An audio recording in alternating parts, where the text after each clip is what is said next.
Nous donc ainsi, puisque nous sommes environnés d'une si grande nuée de témoins, rejetant tout fardeau et le péché qui nous enveloppe si facilement, courons avec persévérance dans la carrière qui nous est ouverte, regardant Jésus le chef et le consommateur de la foi. Lui qui, au lieu de la joie qui lui était offerte, a souffert la croix, méprisant l'ignominie, et s'est assis à la droite du trône de Dieu. Considérez donc celui qui a supporté une si grande opposition de la part des pécheurs, afin que vous ne laissiez pas abattre en perdant courage. Vous n'avez pas encore résisté jusqu'au sang en combattant contre le péché, et vous avez oublié l'exhortation qui vous adressait comme à des fils. Mon fils, ne méprise pas le châtiment du Seigneur et ne perds pas courage lorsqu'il te reprend, car le Seigneur châtie celui qu'il aime et il frappe de ses verges tous ceux qu'il reconnaît pour ses enfants. Si vous avez enduré le châtiment, Dieu vous traite comme des fils, car quel est le fils que son père ne châtie pas? Mais si vous êtes exempt du châtiment auquel tous sont part, alors vous êtes des enfants illégitimes, vous n'êtes pas de vrais fils. Et puisque nos pères selon la chair nous ont châtiés, et que néanmoins nous avons eu du respect pour eux, ne serons-nous pas à plus forte raison soumis au Père des esprits pour avoir la vie?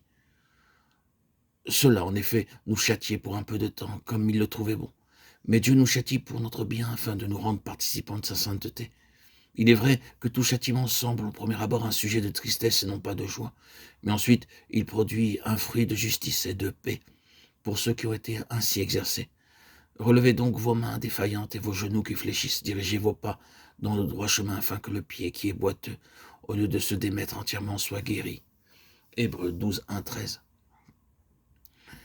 Le progrès dans ce double chemin est marqué par la croissance de l'esprit. Lorsque l'esprit est vivifié, il est premièrement à peine capable de montrer son existence. Il est loin de pouvoir exercer sa maîtrise sur l'âme et le corps. Le progrès de la sanctification est marqué par une croissance de l'esprit. Il commence à affirmer sa suprématie, à contraindre la vie psychique et la vie animale à accepter leurs limites et à obéir à Dieu. Plus la sanctification avance, plus sont marquées l'intelligence, la puissance et la vie spirituelle jusqu'à ce qu'elle parvienne dans les âges à venir à la révélation des fils de Dieu, conforme à l'image de son Fils, Romains 8, 18, 19 et 29. Cette éducation et cette sanctification sont le résultat de la marche, non selon la chair, mais selon l'esprit, Romains 8, 9. Cette marche nous éloigne de tout ce qui est de la chair et de l'enfance, comme le montre 1 Corinthiens chapitre 3.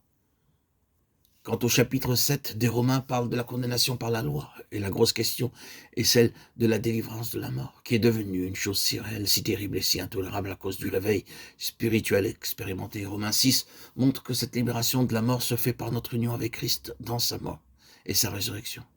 Romains 8 transfère la loi de l'extérieur, où elle agissait comme une obligation imposée à l'intérieur, où elle devient un pouvoir accordé. Ainsi, la nouvelle alliance est écrite dans l'esprit, par l'esprit du Dieu vivant. Voyez 2 Corinthiens chapitre 3 et 4.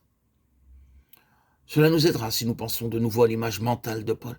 Il avait dans sa pensée des gladiateurs dans l'arène. Souvenons-nous que sa lettre était adressée aux Romains et que ce sont des scènes familières pour eux qui y sont dépeintes.